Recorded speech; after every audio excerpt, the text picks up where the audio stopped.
Most of the Star Wars Kenner line was repackaged and pulled over to the new release of movie figures. The Falcon, the X-Wing, the TIE Fighter, and others will appear in all 3 releases. However, if the toy sales were not what Kenner had hoped, chances are the toy would be discontinued rather than moved over to the new film's release, or it would be updated to try and pick up more sales. Even if the Star Wars Kenner toy was having a huge success, there was a few that would not be allowed to move over to the new series.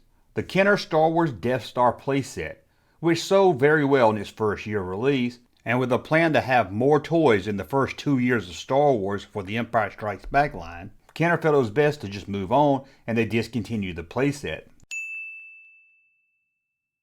The Imperial Troop Transporter saw good sales, but was infamous for issues, often being returned to stores. Kenner decided for the Empire Strikes Back line to allow the troop transporter to be sold by Sears only. They fixed the main issue by removing the inside motor that played the sound. The vehicle was then renamed and sold in the Sears Wish Book. One of the other toys they didn't move over to the Empire Strikes Back line was the Droid Factory. I need another leg. It's Kenner's new Star Wars Droid Factory that you put together to make your own droids. Jawa action figures sold separately. Hey, I made R2-D2. You can make your own droids or follow the droid maker blueprints. By switching different tops, arms, and legs, you can make hundreds of droids, up to 5 at a time. The movable crane swings parts where you need them. You can even make droids with wheels. Gotcha. The Star Wars Droid Factory. Jawa action figures sold separately. New from Kenner. This was a neat little toy for Kenner.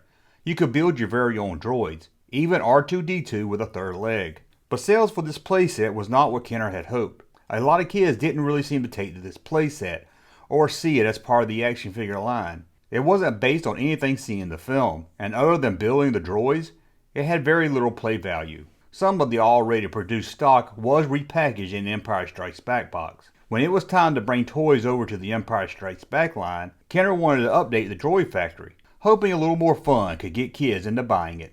In 1979, Kenner was having success with toys with wind-up motors, and they figured that could help with the Droid Factory playset. If the droids could walk and move on their own, it would be a big hit for the kids. Kenner's design team went to work and found it was easier just to start over. Work on a whole new Droid Factory playset began. The base would now be a 14-inch circle with a center section that would open to reveal compartments that held all the droid parts. The small crane hook from the original Droid Factory was retooled to be used as a lever to open the base. When the base is opened, it would stand about 9 inches tall. Inside were new parts and some former parts from the Droid Factory. The R2-D2 in this set was updated, now with a little wind-up motor to make him walk. A few other wind-up motors would be included for kids to build their own custom walking droid. The set was filled with all kinds of parts. Parts would interlock together to make countless droids. One of the droids you could make was FX7. As you can see here, this FX7 looks a lot different than the action figure FX7 that was released. But the best of this set has to be the wind-up walking R2-D2.